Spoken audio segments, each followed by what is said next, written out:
se ve de forma más intuitiva cómo esa ecuación general para cualquier variedad, si tiene curvatura o no, trabaja incluso en el caso muy especial de B2. ¿Sí?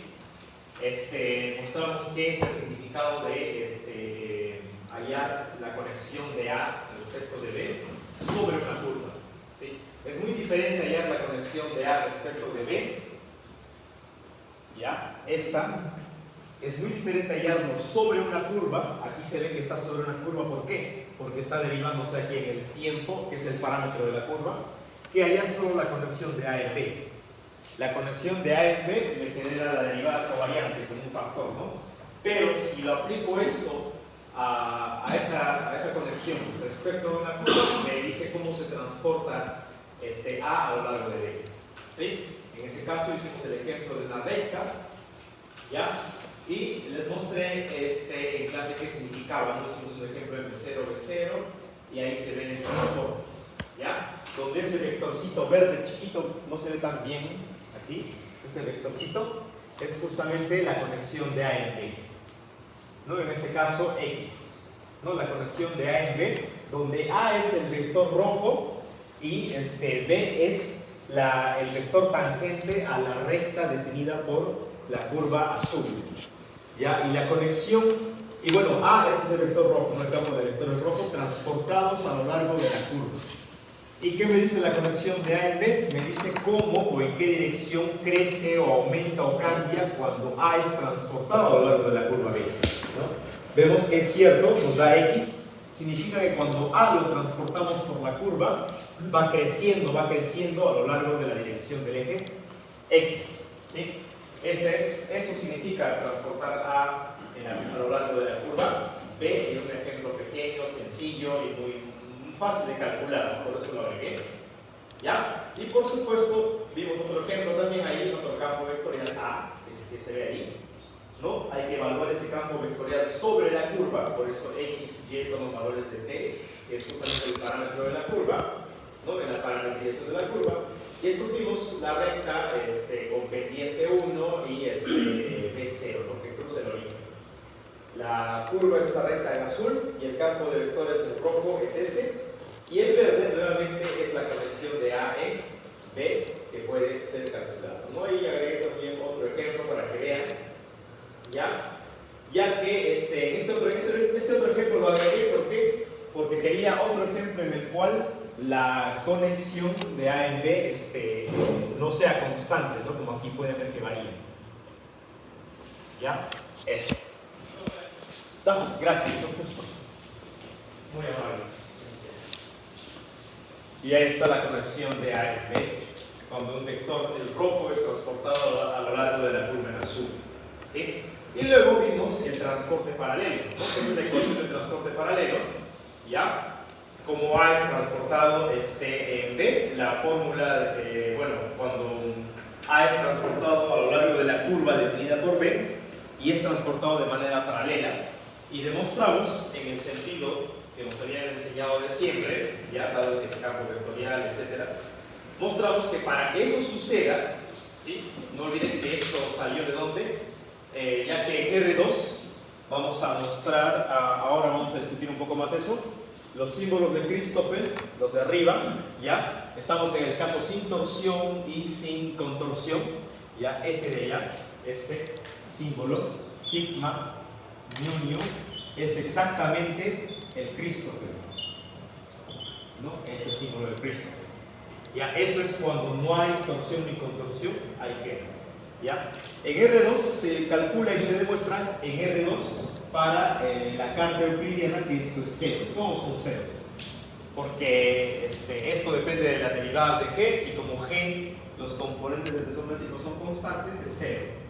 ¿Ya? De esa forma me da esa ecuación y yo me preguntaba, ¿cuál será el campo vectorial A tal que sea transportado paralelamente a lo largo de una curva B? Bueno, me da la ecuación que está ahí, derivada de A de T, ya, planteo que A tiene esa forma evaluada sobre la curva, y me da dos ecuaciones, la derivada de la componente X y de Y igual a 0, la derivada total. La única forma de que eso tenga solución es de que AX es una constante, AY es otra, y pues básicamente En un ejemplo concreto es que es un campo vector que no crece, ¿no? A medida que es transportado, no va a crecer, ¿ya? Y ese es el transporte paralelo que nos han enseñado de siempre, ¿no? Un vector que se traslada paralelamente, ¿ya? Y que no crece, no cambia, no rota, ¿ya? Eso, bueno, al menos en R2. Pero, ¿qué pasaría si el mundo fuera esférico? Ahí inevitablemente los objetos van a rotar, ¿no? Aquí en el plano, bueno, ahí está el vector en el plano, se mueven y puedo transportar paralelamente. Pero si el universo está curvado o el mundo está curvado, hacer un transporte va a implicar rotar el vector. Entonces, ese concepto de que transportando no debería rotarlo, debe romperse, porque ahora el universo está curvo. Entonces, va a rotar inevitablemente, ¿ya? Pero tenemos de la mano la condición, ¿no? Si A es transportado paralelamente a lo largo de la curva definida por el vector tangente B, eso debe ser 0. Entonces, yo lo que debería hacer es construir o desarrollar las ecuaciones para A tal que sea transportado paralelamente en este mundo curvo. ¿Ya? Eso es lo que vamos a hacer, ¿no? Porque aquí es muy fácil en el plano. De hecho, este es el primer ejemplo, ¿no? Se dan cuenta que en este ejemplo yo no asumí cuál es la forma de A. Yo planteo un campo vectorial A, aplico la condición de transporte paralelo y me dice que ese campo vectorial tiene C1, C2, es un campo constante. ¿Sí? Yo dejé que la ecuación de transporte paralelo me permita obtener ese ejemplo, ¿no? Y mostrarme que el transporte paralelo significa eso, transportar sin modificar el tamaño ni rotar. ¿Sí? Entonces, ¿ves? Y finalmente, bueno, el caso final era cuando, cómo se definía una curva geodésica, ¿no? Era aquella tal que su vector tangente es trasladado paralelamente a sí mismo a lo largo de la curva. ¿Ya? Eso. Y ahí tengo esas ecuaciones y, bueno, la intuición más sencilla en el caso de la recta me da eso, ¿no? Me da la recta. La intuición es esa, ¿no? El vector B es el tangente que está en moradito, ¿ya? Y cuando es trasladado paralelamente no cambia B, no crece ni se hace más chico, ¿ya? Es una recta. No hay otra curva en R2 tal que le pase eso. ¿Sí? En R2, la única curva que admita un vector tangente que cuando es trasladado a lo largo de la curva preserve su módulo, no crezca ni se hace más pequeño, es la recta. Es justamente la recta. ¿Ya? Eso. Entonces, ahora vamos a hacer nosotros el transporte paralelo en la carta polar. Es decir, ahora nosotros no vamos a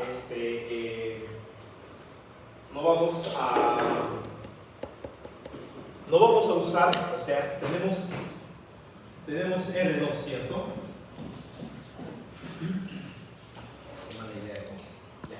Tenemos R2 y bueno, hemos usado la carta cartesiana XY, pero ahora queremos estudiar este mismo R2 pero usando la carta polar. La otra carta podemos poner que sea R y θ, ¿no? Queremos estudiar R2 pero usando la carta polar y analizar el transporte paralelo en la carta polar. ¿Ya? El elemento de línea en la carta polar queda escrito de esa manera: de R cuadrado, R cuadrado, R cuadrado, donde los símbolos de Christoffel son esos. ¿Ya? Como ejercicio, por favor, calculen esos símbolos de Christoffel. Cualquier cosa me pueden escribir o les puedo dar una pequeña ayuda. No es tan complicado calcular ellos, ¿sí? Calcúlenlos, gamma, teta, teta. Los únicos 3 símbolos de Christoffel son ellos. ¿Ya? En 2 dimensiones, solo para comentar, bueno, vean, alfa, beta, gamma. ¿Ya? En 2, por ejemplo, en R teta, ¿no? ¿Qué cosa hacemos? Primero clasificamos, primero para R, beta, gamma, y luego para, cuando alfa va a tomar teta, beta, gamma. ¿Sí? Ahora, podemos organizar este sistema en una matriz, ¿ya? De 2 por 2. ¿Por qué? Porque beta y gamma van de R a teta, en 2 dimensiones. ¿Sí? Tendríamos R, ¿ya? Y la primera beta va a ser R, y ahí R. Sí, eso. Esta puede ser fila y esta columna. Fila y la misma fila y la columna teta. Y finalmente R, la fila, que sería en este caso teta y la columna teta. ¿Ya? Pero sucede que el símbolo de Christoffel, este símbolo es simétrico, así que aquí hay un término que es el mismo de él, ¿no? Lo puedo colocar. R, teta, R. ¿Sí? Eso. Es simétrico, así que no es necesario colocar solo se necesitan 1, 2, 3 distintos. Igual de esta manera, estos tres tendríamos teta, ¿ya? R, teta, R, teta y teta, teta, teta. Y es el término que es simétrico al otro. ¿Ya? Es simétrico cuando no hay torsión ni contorsión. ¿Sí? Entonces, es el redundante porque es el mismo. ¿Sí? Es el mismo de ahí. Entonces, en 3 dimensiones, ¿cuántos símbolos de Christoffel digo, en 2 dimensiones, ¿cuántos símbolos de Christoffel debo calcular? ¿No? Aquí debo calcular 1 más 2. Aquí debo calcular 1 más 2. ¿No? Debo calcular 3. ¿Sí? Si tuviera 3 dimensiones, para cada valor del índice me va a calcular 3. Si tuviera 4 dimensiones, habría un cuarto índice, sería aquí más 4, más 4. ¿No? Entonces, para cada valor de índice de n dimensiones será n factor de n más 1 sobre 2. Pero como son n matrices, en total serán n cuadrado factor de n más 1 sobre 2. O mejor en dimensiones, ¿sí? D de dimensión. D cuadrado D, así. Entonces, en D dimensiones hay que calcular D cuadrado de más 1 diferentes símbolos de Christoffel. ¿Ya? Eso, en D dimensiones. En este caso, en nuestro caso, ¿cuántos son? 3, son 6. De los 6 posibles, solo 3 son diferentes de 0. 2 en realidad, ¿no? Porque R teta o teta R es lo mismo. Es simétrico en los índices de alfa, gamma, beta. ¿Sí? Lo mismo, cambiar beta, gamma, gamma, beta. ¿Sí? Entonces, hay D cuadrado más 1 símbolo de Christoffel, ¿de acuerdo? Y en 3 dimensiones, en 2 dimensiones serían solo 6. De los 6, solo 2 son diferentes de 0. ¿Ya? Por favor, practiquen e intenten calcular esos 2 símbolos de Christoffel. Luego planteamos el vector A. Vamos a plantear un campo vectorial A R, su componente teta y su componente R. ¿Sí? Y por supuesto, queremos nosotros transportar paralelamente ese campo vectorial A lo largo de una curva definido en ese espacio, ¿no? Aquí está la variedad descrita por esta carta polar, ¿no? Se lo pueden imaginar así. R, teta, ¿ya? Y ahí habrá alguna curva. Y en esa curva va a haber algún vector A, un campo vectorial A, que quiero trasladarlo. Pero no quiero trasladarlo común, quiero que sea trasladado paralelamente a la curva. Donde B es, para que se acuerden, es el campo de vectores, ¿no? Ese es R. Y este es el campo vectorial B tangente a la curva. Entonces, la condición para que A sea transportado paralelamente por esta curva descrita por la carta polar es que eso sea 0. Y esa ecuación de ahí es esta de acá. ¿Sí? Esa. Bueno, en este caso estoy usando U, voy a cambiar por U, así. Es el vector tangente U. Y aquí U. De esa manera. ¿Ya? Entonces, esta ecuación de ahí es la que está allá. Es de las iésimas componentes de A, la derivada, más el Christoffel PK, y luego tendríamos I, y luego, bueno, K y P. K y P. Y bueno, en este caso A, ¿no? A igual a 0. Ya, listo. Para que no se mezclen, voy a borrar esta parte. Bueno, la idea es esa, ¿no? Queremos transportar A, donde U, K es básicamente las componentes del vector tangente U, ¿no? Ese es el U, que es UK expresado en la base, ¿no? O, si lo quieren ver de manera más concreta, sería UR, ER, U teta, E teta. O como lo escribimos antes, ¿no? Se entiende que esto es también esa base de ¿sí? Es lo mismo. ¿Ya? Eso. Y AI y AP son las iésimas o pèsimas componentes del campo vectorial A. ¿Sí? Entonces debe cumplir esta ecuación para que A sea transportado paralelamente. Bueno, debemos demostrar esa ecuación de ahí. ¿Ya? Debemos demostrar que de ahí se va aquí abajo. ¿Ya? Para eso, por ejemplo, les muestro la primera componente. Primero aplicamos I, el índice de arriba. Sería de A, R, y va de R a T. ¿Sí? DT más I va de R, P, K. Aquí es U, K, A, P igual a 0. Estoy fijando I igual a R. Ahora hay una suma en P y en K. P y K hay suma, ¿no?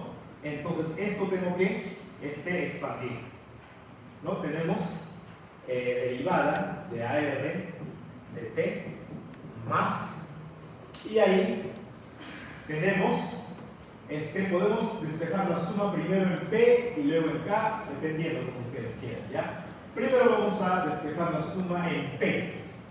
P va a tomar primero R, K lo dejamos todavía ahí, a R, UK, más R, ahora toma teta, este es K, y este es A teta, y este es UK. Ahora hay una sumatoria en K todavía, ¿no? Es igual a 0.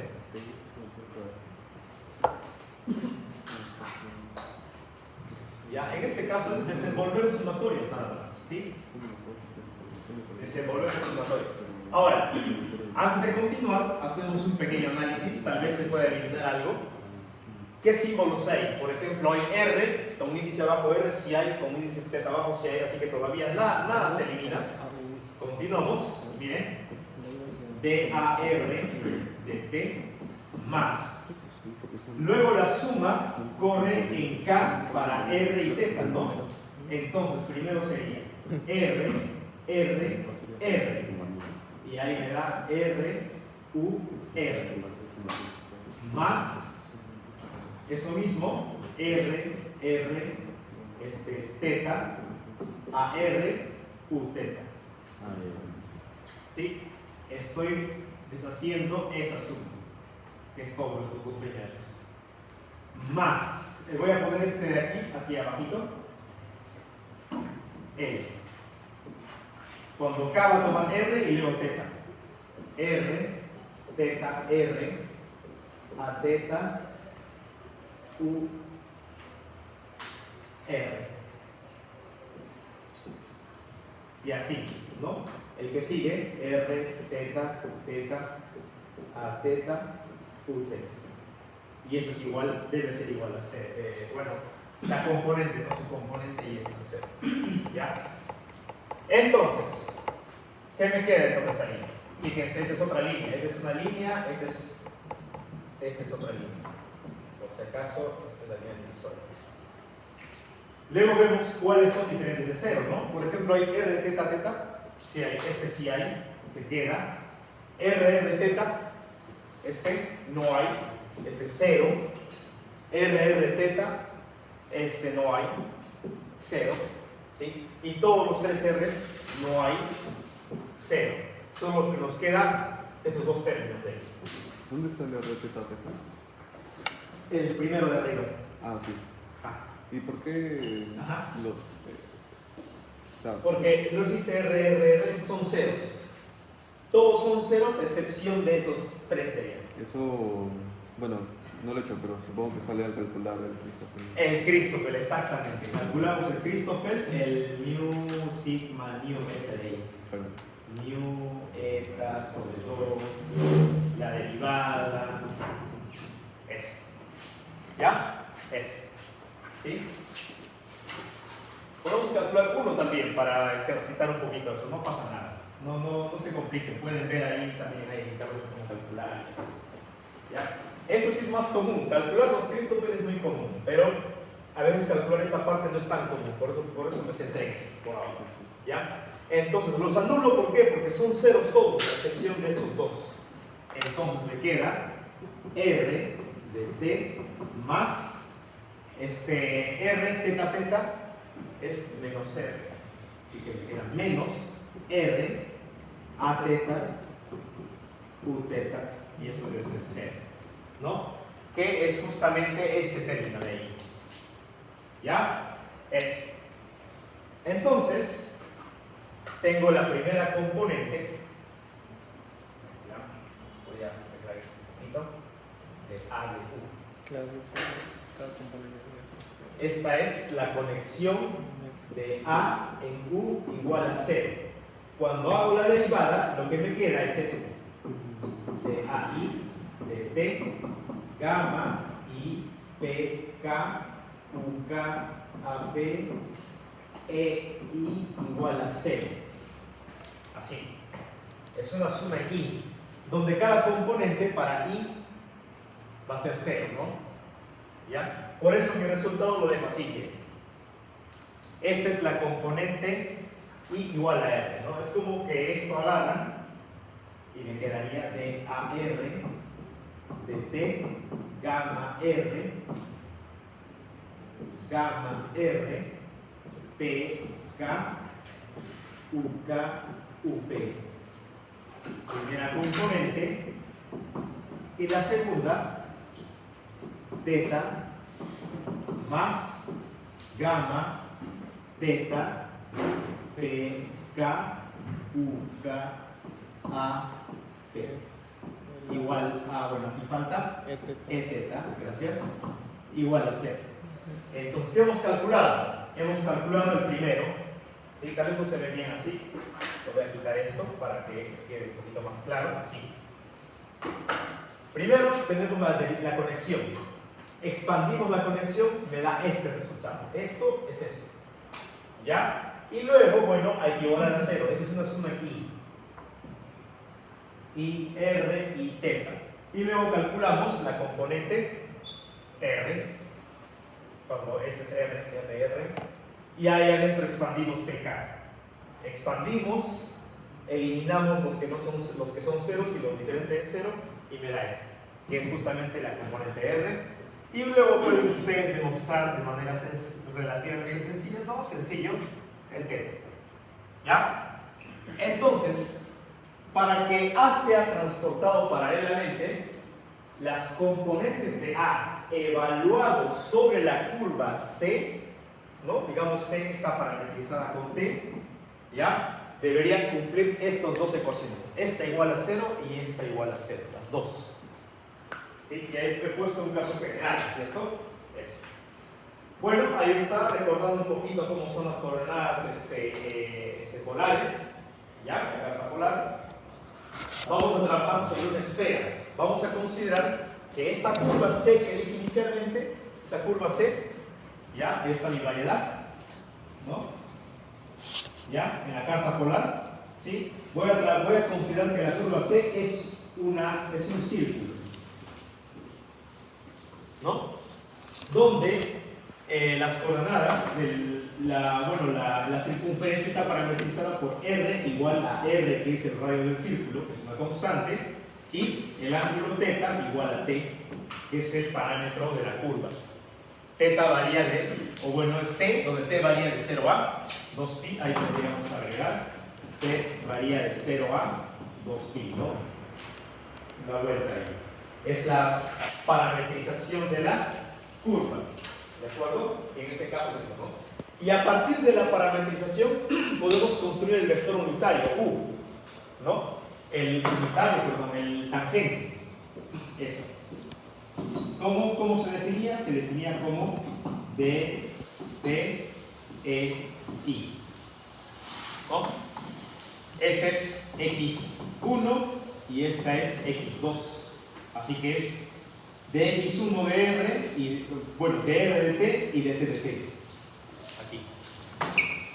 De R de T y de teta de T. Pero R es una constante 0. Teta es T, de T de T, 1. Entonces, el unitario, el U, el vector tangente a la curva, es simplemente de teta. Era natural, ¿no? Porque la curva tiene, en todo momento, el vector U es tangente y está a lo largo de teta. Pues. Era natural que nos diera ese vector a la curva, ese vector tangente a la curva. ¿Sí? Era normal obtener eso. ¿Sí? Donde U teta es 1 y UR es 0, ¿no? Sus componentes teta y R. ¿Sí? Entonces, con eso podemos nosotros reemplazar en las ecuaciones que están ahí arriba, en esta, ¿no? Aquí. ¿Ya? ¿Cuánto vale UR? UR vale 0. 0. Ya, simplificamos un poco más eso. Y hay otro UR, nadie más, pero U teta vale 1. 1. U teta vale 1. Tenemos el 12, ¿no? Tendríamos de AR de T menos R a teta igual a 0. Primera ecuación, y la segunda de a teta de T más AR sobre R. U teta es 1 y UR es 0, igual a 0. El sistema de dos ecuaciones. ¿Ya? ¿Por qué UR es 0? Lo estoy reemplazando. Si la curva fuera otra, sería otra ecuación, ¿cierto? Depende de la curva donde esté trabajando. ¿Sí? O sea, ¿en qué momento dices, esa es la curva que estoy usando? O sea, El ejemplo. Hasta aquí, por ejemplo, hasta aquí es lo más general posible. Hasta ahí es lo más general posible. Ahí puedo variar el problema. Les puedo decir, trabajen sobre R coseno de 2 teta. Por ejemplo. ¿No? Es una curva en coordenadas polares. ¿Cierto? Hay la cardioide, no sé, unas curvas raritas, ¿verdad? Bonitas. Esas. ¿Ya? Les podría pedir que sobre esas curvas raras determinen las ecuaciones del transporte paralelo de un campo vectorial A en este caso, estoy fijando la esfera, lo más sencillo, la esfera del círculo, lo más sencillo, ¿no? Y ahí, haciendo eso, me queda ese sistema de ecuaciones de arriba. ¿Ya? Bueno, podemos derivar, ¿no? Podemos centrarnos en él. Claro, o sea, hay varias formas, no sé. Hay varias formas, pero bueno, una de ellas, ¿qué podría ser? Claro, aquí, ¿no? Podríamos sacar el A teta, que sería 1 sobre R de AR de T, ¿no? Y podríamos reemplazar ese término ahí para hallar la derivada respecto de T de 1 sobre R de AR de T igual más AR sobre R igual a 0. E intentar resolver el sistema, ¿cierto? Pero una cosa era eso iba, me estaba olvidando de algo. Estamos sobre, claro, ahí me parecía extraño. Estamos sobre el círculo. La curva es el círculo. Así que R es igual a R es una constante, así que este es R. Se me está escapando eso. Estamos sobre el círculo. ¿Ya? Ahora sí es elemental, ¿no? Sale y ahí me queda el oscilador armónico, ¿cierto? Nuestro mejor amigo de R de T cuadrado más AR de esa manera. Y ahí sí es elemental, ¿no? Es AR de T a una constante coseno, coseno más C2 seno, ¿no? Coseno seno serían sus soluciones del próximo oscilador. ¿Ya? Entonces, resolviendo, me da esas dos, me da 1, y usando la otra, derivo, me da la otra. Combinando me da el oscilador armónico y me da la solución. ¿Ya? Ahora faltan las condiciones iniciales, ¿no? Vamos a considerar el tiempo t igual a 0. ¿Sí? Comenzamos en t igual a 0 y cuando hago t 0 me da esas dos ecuaciones de allá. Y lo que voy a hacer basado en eso, buscando simplicidad, es que voy a considerar que el vector ¿ya? Va a partir, la componente θ del vector A va a ser r cuartos y la componente r va a ser 0. ¿No? Esquemáticamente significa que el vector va a estar así. ¿No? ¿Cierto? Ya así sería el r y así sería el θ. Entonces, estoy diciendo que el vector en el tiempo inicial es el vector A, ¿ya? No va a tener componente, va a tener componente a lo largo de θ, pero no a lo largo de r. A lo largo de r, A va a ser 0 en el tiempo inicial. En t igual a 0, ¿sí? Solo va a tener, esto sería así, ¿no? R, A, θ, θ.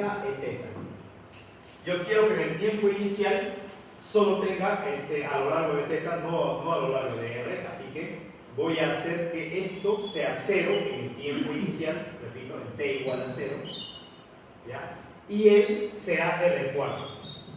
R cuartos, ¿por qué? Porque, bueno, si este es r, que sea más o menos la cuarta parte del tamaño del r. R cuartos lo pongo solo para que no se vea feo, gran. Si pongo r aquí, este vector va a ser hasta acá arriba, ¿no?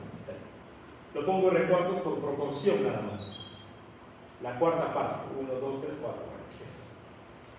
Eso planteo que sea mi condición inicial. ¿Ya? Eso otra vez, si es un problema concreto, yo les voy a dar, no les voy a decir, consideren la condición inicial dada por tal.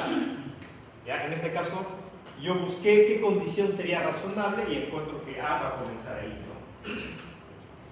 Con esa condición inicial, ¿ya?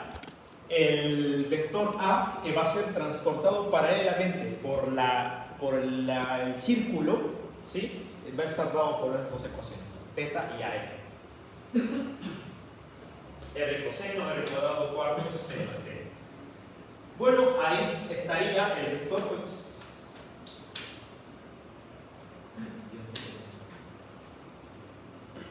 Bueno, no se ve tan bien, se ha pasado, pero ya. Ahí pueden ver el GIF que debería reproducirse automáticamente. Miren. Ese sería el vector transportado paralelamente a lo largo del círculo. En todo momento está siendo movido, no cambia de norma y todo lo demás. Como era de esperarse, como es R2, ¿no? Tal cual. ¿Ya? Algo muy diferente va a suceder en la esfera. ¿Ya? Aquí todavía se puede aceptar y entender el transporte paralelo, no hay ningún problema, no hay nada raro. ¿Ya? Ahora vamos a hacer el mismo ejercicio, pero en el mundo esférico. No olviden, ahora tenemos que recordar algo muy importante.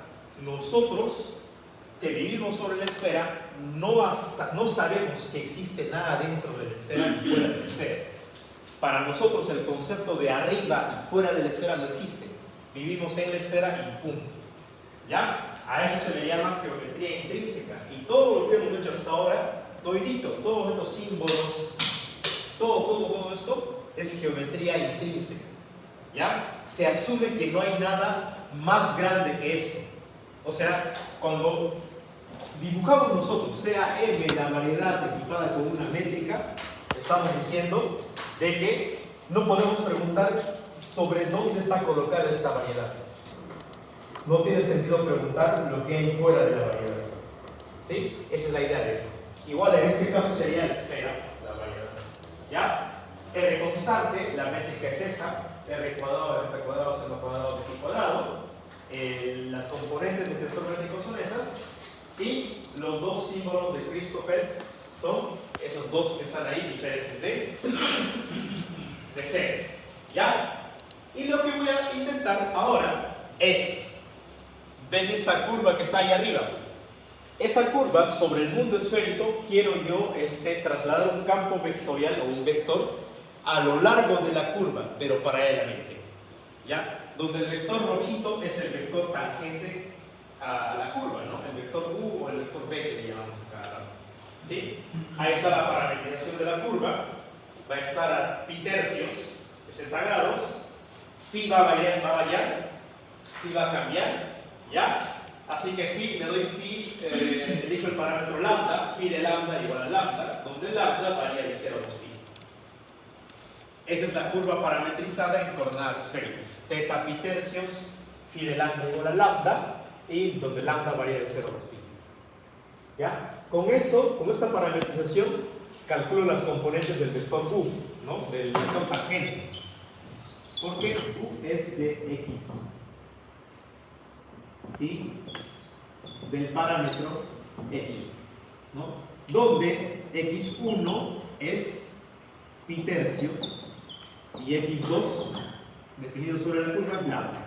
Entonces ahí están mis componentes.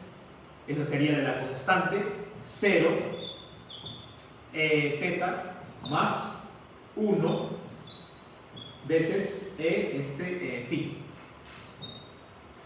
Entonces, U teta es 0 y U phi es 1. Teta y phi le vale 1. ¿Ya? Bueno, le ponen a un programa, le dice, ahí lo ponemos en Wolfram, lo que sea, y que nos grafique ese campo vectorial a lo largo de esa curva parametrizada por tal en coordenadas esféricas. Y tenemos esa pequeña animación.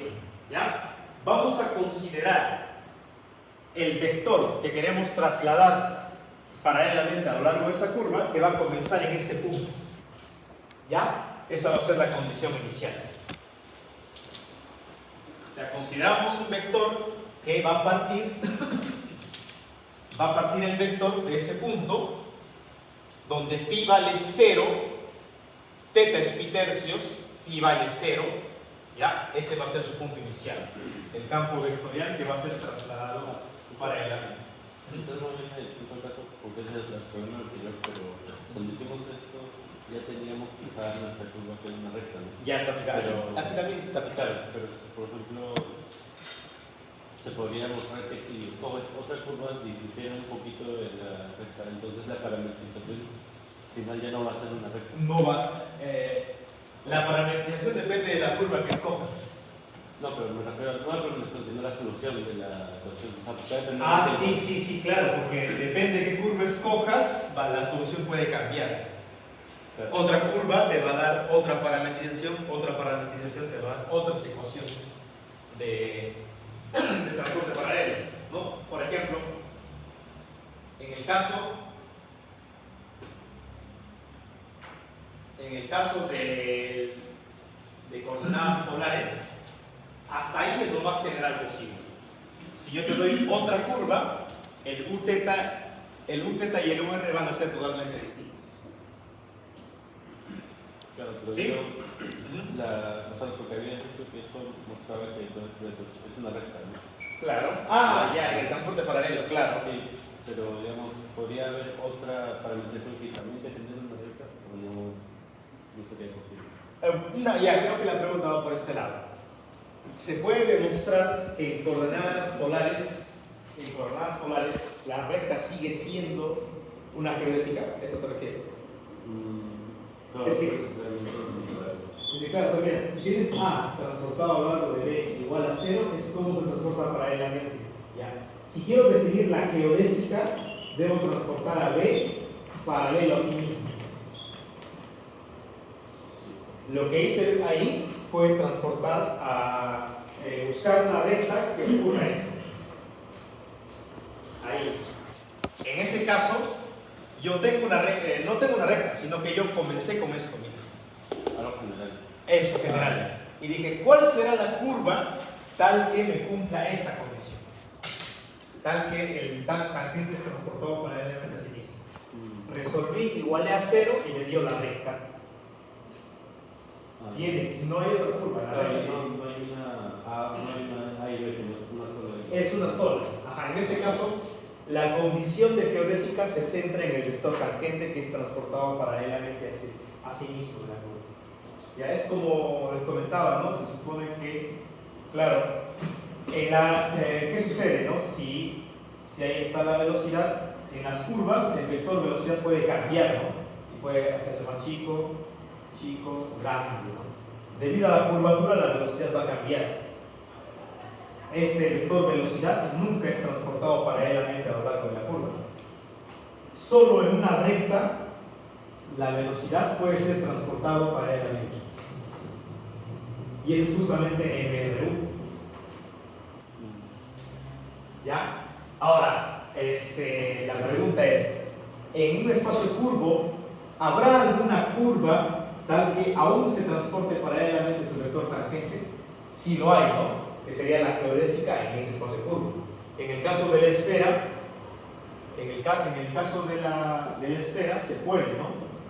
Se tiene que tomar el círculo máximo, ¿ya? Y esa sería la geodésica, porque no puedes entrar dentro del espacio-tiempo, ¿no? O del espacio-tiempo, ¿sí? Tu mundo es sobre la esfera. Y a lo largo de esta curva puedes tú transportar el vector tangente de paralelo, ¿no? Sin cambiar su longitud. ¿Ya?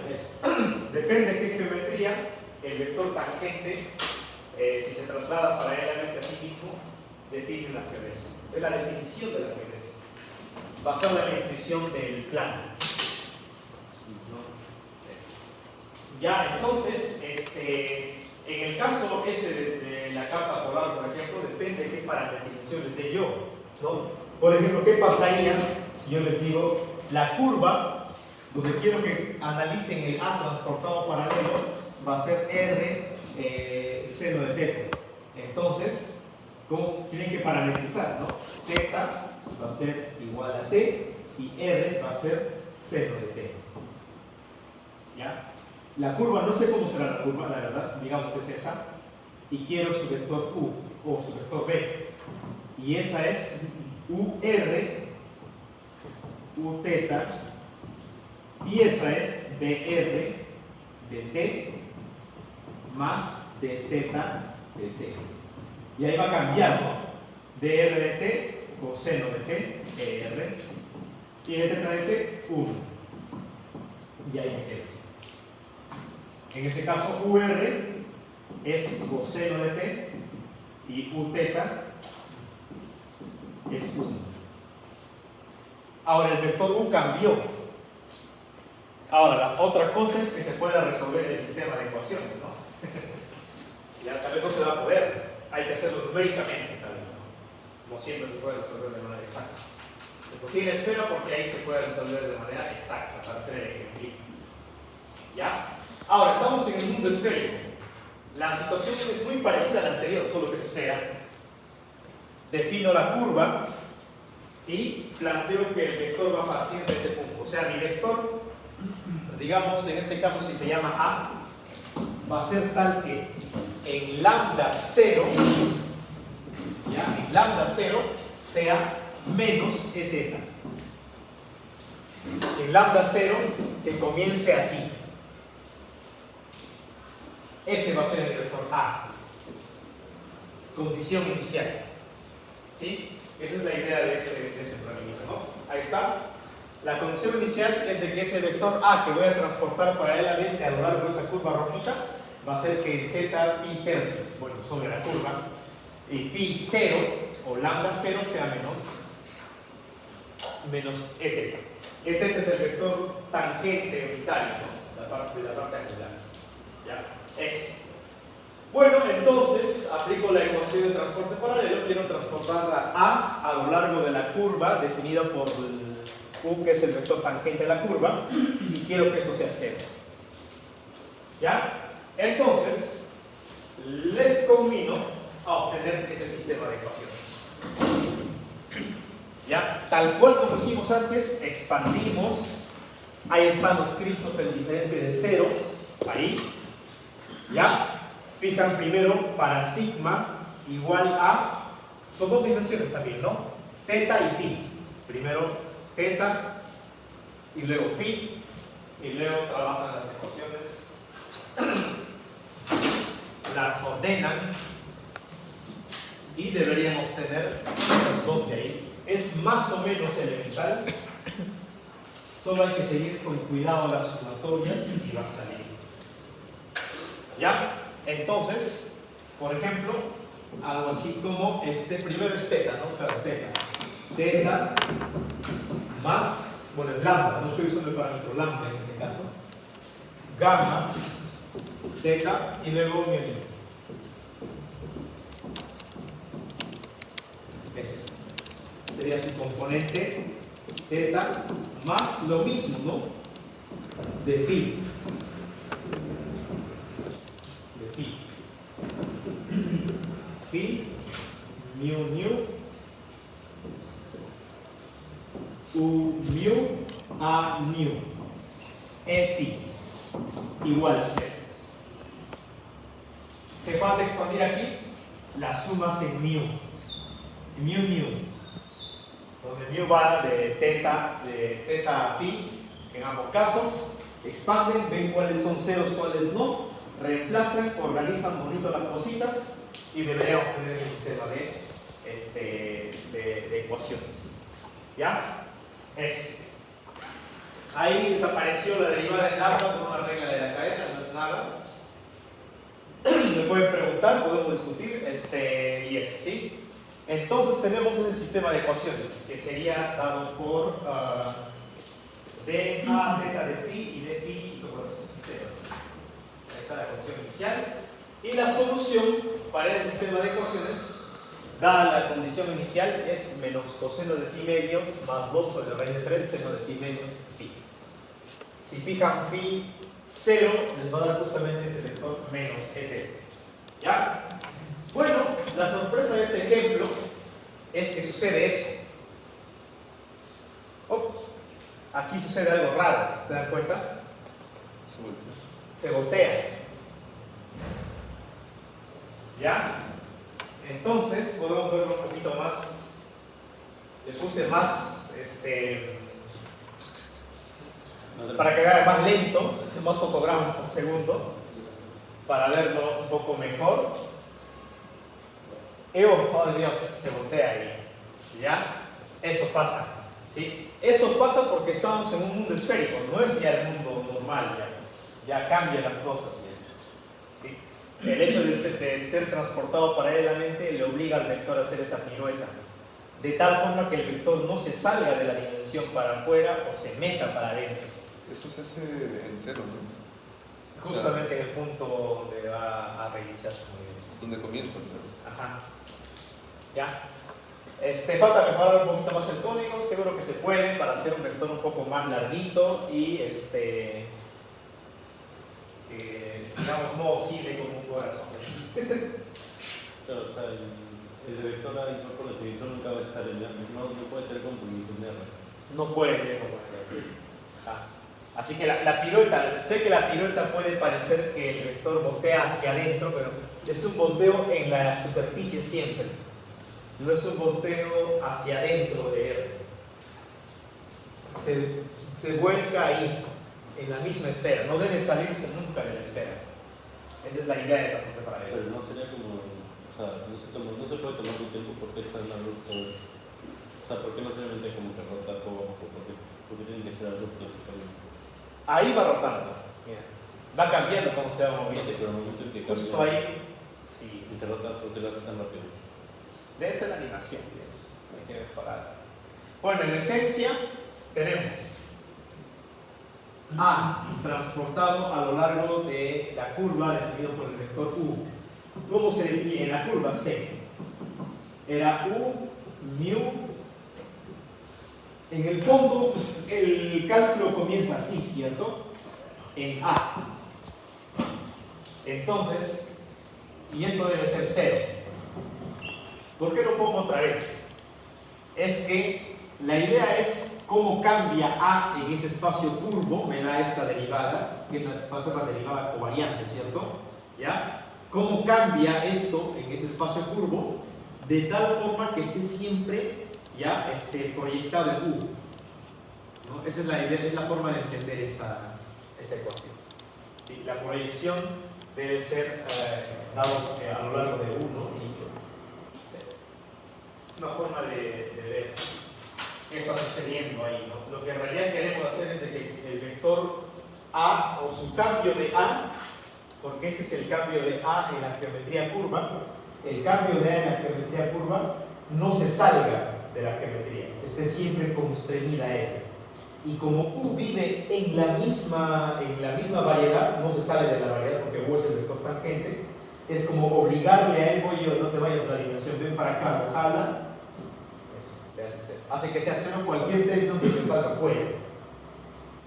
Esto podría, no sé si se puede ver algo así, como que el A está ahí, está a punto de salirse, ¿no? Este sería el nabla U de A, pero el término U lo que hace es regresarlo proporcionalmente a ese lado con U, nabla U de A. Con esto lo proyecta otra vez ahí. Oye, ven, no te vayas para allá, ¿no? O podemos, creo que una mejor manera de decir, creo que está mal así. Creo que lo correcto sería así, ¿no? Decir que U, nabla U de A. Él quiere salirse, ¿sí? Pero quiero que esta parte de A que se está saliendo de la variedad sea cero, ¿no? La parte del cambio de A que se sale de la variedad sea cero. No quiero traer todo aquí. No quiero que el A salga de la variedad. Todo siempre que apunte hacia lo que vive en el espacio tangente de la variedad. Es una forma de tratar de entender, no sé si ayuda, pero es la forma intuitiva de entender las ecuaciones. Sería como anular esta fecha. Anular la fecha que se sale de la variedad. Sí, es una forma muy rústica, ¿no? Porque es geometría intrínseca, nada debe salirse de la geometría. Que de manera rústica y arcaica hacemos una proyección para que la parte que se salga lo hacemos cero, ¿no? Y solo nos quede la parte que no se salga, que está tangente. Ya, entonces, dado eso, bueno, es la manera en la cual se transporta un vector paralelamente, pero en un espacio curvo, ¿no? Eso. ¿Ya? Bueno, puse la ecuación, claro, para el mundo esférico y se puede demostrar esas dos de ahí. ¿Ya? Eso podemos. La ecuación de la geodésica, ¿no? Lo que hemos visto es cómo A se transporta en una esfera. Pero, ¿cuál será la geodésica en una esfera? La ecuación de la geodésica sale de eso. Al hacer esto igual a 0, me da esa ecuación de allá. Me da segunda derivada de x y 1. Y el parámetro es t, bueno, o lambda, no importa, o teta, bueno, se puede arreglar. ¿Ya? Parámetro no importa por ahora. Nu sigma dx nu de lambda dx sigma de lambda igual a 0. ¿Sí? Entonces, la pregunta es eso, ¿no? Tenemos la esfera. En la esfera hay una curva que no sé, no la conozco, le puedo llamar la curva C parametrizada con lambda. No conozco esa curva y tiene su vector tangente, el B, ¿no?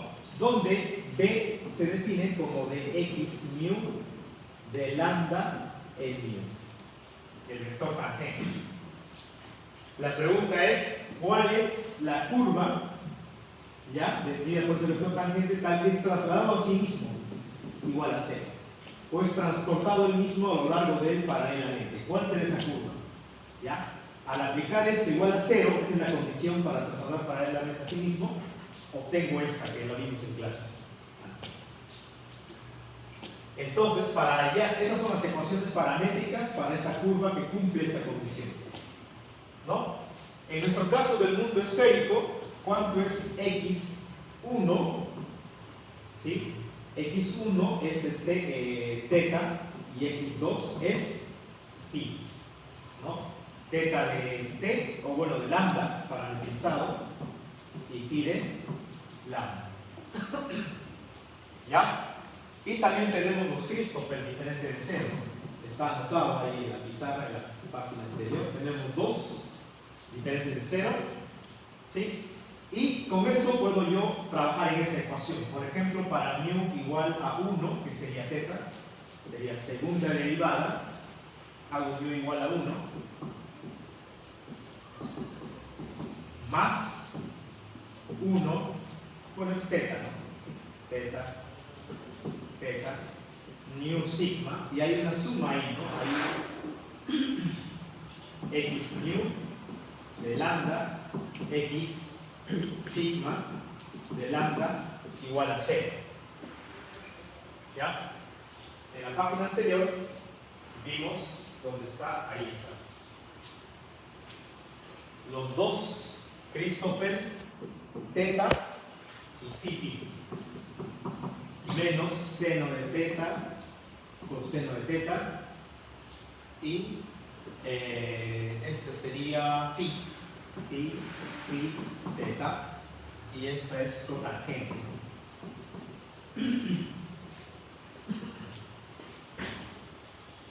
¿Ya? Y con eso reemplazan aquí hay una sumatoria en mu y sigma todavía, ¿ya? Y cuando x toma 1 pues es θ y esto me queda justamente θ dos puntos. Lo podemos representar así para cortar un poco las fórmulas. Θ, tenemos θ si existe, bueno ya, y aquí hay que expandir, ¿no? Hay dos expansiones. Una puede ser por ejemplo, en θ sigma de x, θ de lambda de x sigma de lambda más θ phi sigma de x phi de lambda de x sigma de lambda. Solo he expandido en mu, nada más. Solo estoy expandiendo en él todavía. Pero de frente no se podría. O sea, lo hago para que lo vean. Ajá. Ustedes pueden inducir mentalmente, claro, esto. Luego yo sé que no hay el θ acá, lo elimino acá. ¿Ya? Eso. Y expanden luego el sigma y luego analizan cuáles son diferentes de 0, eliminan y les da el siguiente par de ecuaciones que está ahí. ¿Ya? Es la forma de trabajar con la ecuación de la geodésica. Y me queda esto. Entonces, la curva parametrizada con θ de lambda y phi de lambda, que cumple esta condición, tal que su vector tangente es trasladado paralelamente a sí mismo, es que debe cumplir ese sistema de ecuaciones. ¿Ya? Y ese sistema se resuelve y me da la curva máxima y la esfera. ¿Sí? Eso. Bien, para continuar con esto, vamos a completar lo que discutimos en la última clase, porque es un pequeño interludio chiquito. ¿Ya? Nosotros vimos que ese gamma, esa conexión, primero se llama coeficiente de conexión, ¿no? Ese de ahí. Y se separa en dos, en el Christoffel y en la contorsión. ¿Sí? Eso. ¿Ya? Donde la torsión se define de esa manera y la contorsión se define de esa manera en función de la torsión. La torsión básicamente mide a nivel del símbolo de la conexión, mide la antisimetría de él, ¿no? Y cuando la torsión es 0, este señor es simétrico.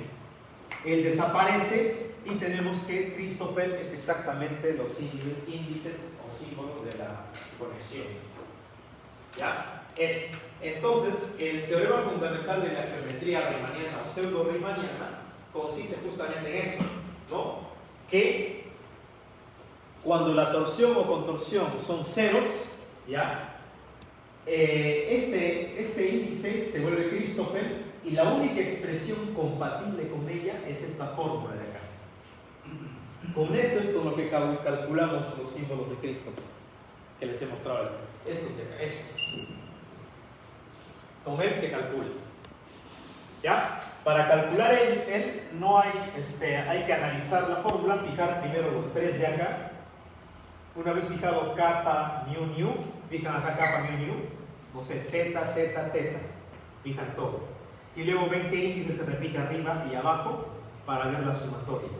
Reemplazan la sumatoria, expanden y se hace 0 varios términos y ya. Entonces, eso sucede solo si la torsión de la contención es cero. ¿Ya? Pueden demostrar, les dejo como ejercicio, no es muy complicado mostrar que en ese caso donde no hay torsión ni contorsión, es conmutativo cuando F es un campo escalar, ¿sí? Y la derivada exterior se puede escribir de esta manera. ¿Ya? Es un pequeño ejercicio. La derivada exterior, ¿no? Si recordamos, esto es así.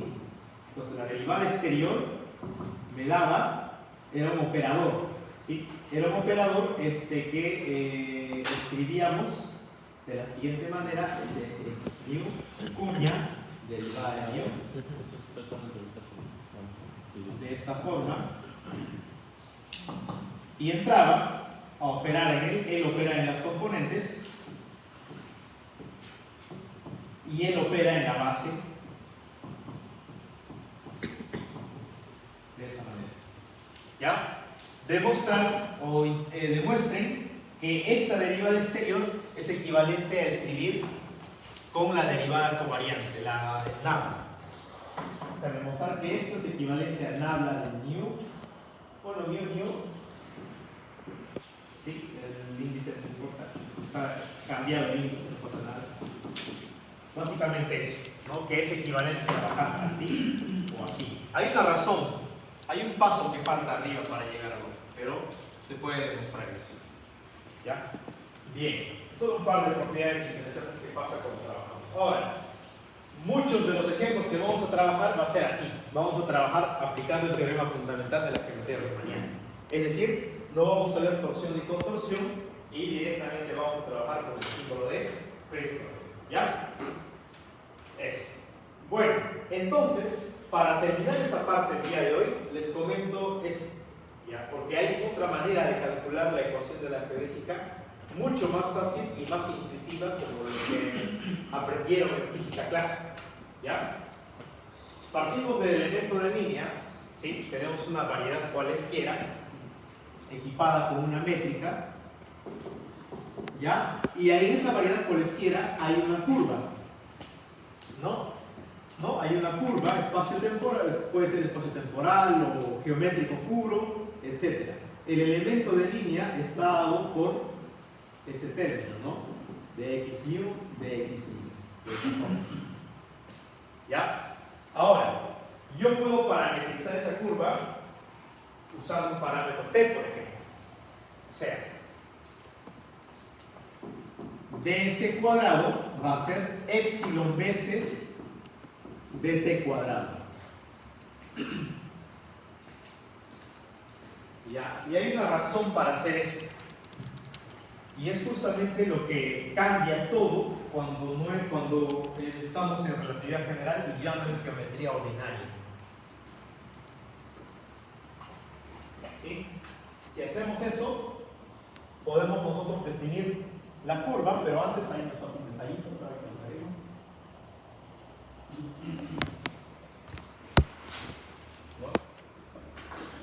¿Ya? Eso. Haciendo esto, reemplazando, nos quedaría E dt cuadrado G mu dx mu dx mu. ¿Ya? Y de ahí tendría que epsilon es G mu dx mu dt dx mu dt, evaluada sobre la curva. ¿Sí? Esta es la ecuación de restricción de la curva. ¿Ya? ¿Y por qué hay un epsilon ahí? Lo que pasa es que cuando trabajamos en variedades lorentzianas, sabemos que ya el espacio no es como siempre, ¿no? Está dividido por regiones. Va a haber una región en la cual las curvas van a ser tipo espacio, y en ese caso este epsilon va a ser más 1. Las curvas que están aquí dentro del cono de luz van a ser tipo tiempo, y ese va a ser menos 1. Y las curvas que están sobre los conos de luz son curvas nulas cuyo epsilon es 0. como el cono de luz separa regiones causales y no causales, genera tres regiones. ¿No? Esta región de aquí afuera, la región interna que es causalmente conectada con él, aquí hay, no sé, un observador, por ejemplo, y todo lo que le afecta del pasado a él le afecta y él afecta al futuro. Pero fuera del cono de luz él no puede tener contacto, no puede enviar una señal a él, por ejemplo, que está por acá, a alguien que está por ahí, una partícula, lo que sea. Entonces, las líneas de universo o curvas dentro del cono de luz se parametrizan con -1. Las de fuera con 1 y las sobre la línea de la luz con 0, porque ahora son tres tipos de curvas. ¿Ya? Entonces, por eso se pone un épsilon. Cuando la geometría es euclidiana, el épsilon siempre es 1, no hay nada. Pero cuando la geometría es no euclidiana, se parametriza de esta forma. Es una ecuación de restricción. Es un dato adicional que se requiere cuando tenemos geometría espacio-temporal lorentziana, ¿ya? Con tiempo y espacio. Entonces, junto con esta restricción, nos queda, bueno, la longitud, ¿no? Como lo que escribo en la siguiente línea, que sería la raíz cuadrada de g mu de x mu de x mu. Y si meto un parámetro, me queda ahí, digamos, el parámetro lambda, o tiempo, si quieren, tiempo. No hay problema, es igual. ¿Sí? Ahí me queda encima. Sería la longitud de la curva. Y ahora yo buscaría la curva de menor longitud, es decir, la variación de L igual a 0. Y cuando hago esa variación me va a dar la ecuación de la geodésica, la que vimos antes. Esa de ahí. Más gamma de x de t de x de t igual a 0. ¿Ya? Variar esa función de Lagrange no es tan elemental, tiene una serie de pasitos. ¿Ya? Ya están los tres tipos de curvas. En general. ¿Sí? En el caso euclidio de siempre, donde no hay tiempo, solo es espacio y pura geometría pura, ¿no? No hay necesidad de colocar un épsilon. De hecho, ni siquiera la ecuación de restricción se necesita, es irrelevante. Pero cuando es espacio-tiempo, él se vuelve muy relevante. Tenemos que saber, aparte de las ecuaciones de la ecuación de la geodésica, tenemos que saber en qué curva estamos trabajando. Curvas tipo tiempo, luz o espaciales. ¿Ya? Por ejemplo, los planetas siguen estas curvas tipo tiempo. O sea, si cuando estudiamos Schwarzschild, por ejemplo, y el Sol va a estar ahí, ¿ya? Las órbitas de los planetas son curvas tipo tiempo. Conocemos los planetas moviéndose alrededor del Sol. ¿Sí? Para que tengan un ejemplo concreto. ¿Ya? Y la luz en este universo, digamos la luz que sale del Sol, se mueve por curvas tipo luz, epsilon 0. ¿Qué pasa si, una pregunta, ¿no? ¿Qué pasa si yo quiero lanzar fotones a la estrella o al agujero negro o al Sol? ¿Ya? ¿Qué curva sigue la luz que yo envío? Debe ser una curva definida por epsilon 0. O sea, una curva tal que 0 sea igual a g mu mu de x mu de t de x mu de t. ¿Qué es ese tiempo, profesor? Ese tiempo es el tiempo propio de la luz, ¿no? Es el reloj propio de la luz. Si es un planeta, si fuera el planeta, la ecuación sería como epsilon -1 y el tiempo de ahí es el tiempo propio del planeta. Y hay dos tiempos. Ahí lo que Christopher Jackson definió como ya con el teorema de la geometría. Sí, exacto. Estamos ya con torsión y contorsión nulas. Si no se toma, cambiaría eso también, Terrible. ¿Qué te refieres con tiempo propio de la luz? Tiempo propio, bueno, claro, por ejemplo, esta curva tiene su parámetro. Es una curva parametrizada por T. A eso me refiero con tiempo propio. Es el tiempo medido por, no sé, la abejita con su relojito. No, claro, pero de la luz. La luz tiene su tiempo propio, claro. Para él tiene su reloj propio. Pero para nosotros la luz no pasa el tiempo para la luz, ¿cierto? Para nosotros. Claro, a eso Pero me refiero. el tiempo pasa para el fotón. Es como que el fotón tiene su propio reloj. y pasa tiempo para él, pero para nosotros no. ¿Sí? Eso. Todas las partículas tienen su tiempo propio. Si son partículas de luz o de materia, tienen su tiempo propio distinto, porque son curvas distintas. ¿Sí? Son curvas tipo tiempo, tipo espacio y ¿ya? ¿Qué más comentarles ahí? Bueno, tenemos esa restricción. Ahí están. Eso es lo que quería comentarles también para terminar el día de hoy. Es que este lagrangiano de acá es relativamente complicado de variar. Afortunadamente hay otra versión más bonita y más simplificada, que es la segunda. ¿Ya? Parece elemental la segunda, pero la verdad es que es el paso que necesitó Paul Jacob para construir, por ejemplo, la dinámica de una cuerda. Cuando iniciaron teoría de cuerdas, cuando uno mira un libro de teoría de cuerdas, es como relatividad especial. En relatividad especial, ¿qué hacemos? Tenemos una partícula y queremos saber cómo la partícula evoluciona, ¿no? Ahí tenemos un observador y la partícula cómo evoluciona, ¿cierto? Listo. ¿Qué hacen en cuerdas? Dicen, no, no es una partícula. Vamos a primero extenderla.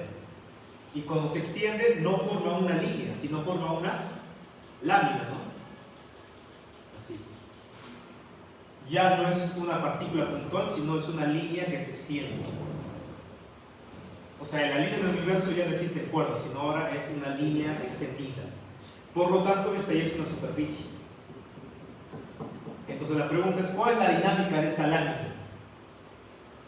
¿Ya? La dinámica de la línea, lo hemos hecho algunas con chicos de electrodinámica. La dinámica de la línea es la acción, ¿no? Que era menos ds nada más. ¿Por qué? Porque cuando está libre de lo que sea, en el espacio-tiempo se mueve una rectita, ¿no? Cualquier cosa libre, una rectita. ¿Ya? ¿Qué hay que hacer para hacer cuerdas? Hay que generalizar esto, pero para una lámina.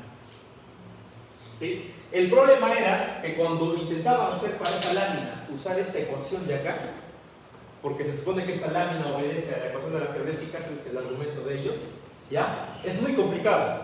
Y Paul Jacob encontró una forma equivalente de trabajar esto, que es con esto, con el cuadrado de eso.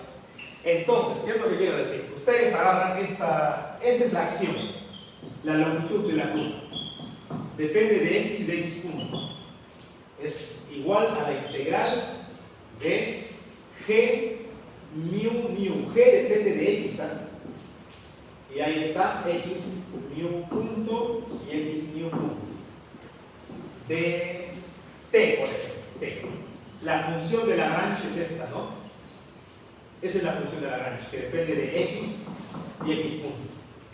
¿Qué hay que hacer para obtener las ecuaciones de movimiento? Variamos esta L igual a 0, es decir, derivada de t, de L, de x punto, mu ecuaciones, ¿no? Igual a 0. Son mu ecuaciones, ¿ya? Pero, otro lagrangiano equivalente es este de ahí. Es un medio de g mu nu, que depende de x también, de esta manera, de t. Se puede demostrar que este lagrangiano, este otro lagrangiano, que es como el cuadrado del otro por un medio, son equivalentes. Me van a dar las, bueno, primero si aplico L a me da la ecuación de la geodésica. Y si uso también L ahí, también me da la ecuación de la geodésica. Ambos lagrangianos son equivalentes. ¿Ya? ¿Directo la demostración? No. Bueno, en el caso del primero, para hallar las ecuaciones, demora un poquito. El segundo es ligeramente más fácil. ¿Ya? Se aplican las ecuaciones a las dos, varían y obtienen esa de ahí de la derecha. ¿Ya? Creo que en la siguiente clase lo puedo hacer, no hay ningún problema. Es como un ritual, hay que hacer ese ritual un rato. ¿Sí? No es mucho, pero es más que todo para. Ahí va a haber hartos índices, pero es la idea también para manejarlos un poquito. ¿Ya? Eso. Me veo bien personal.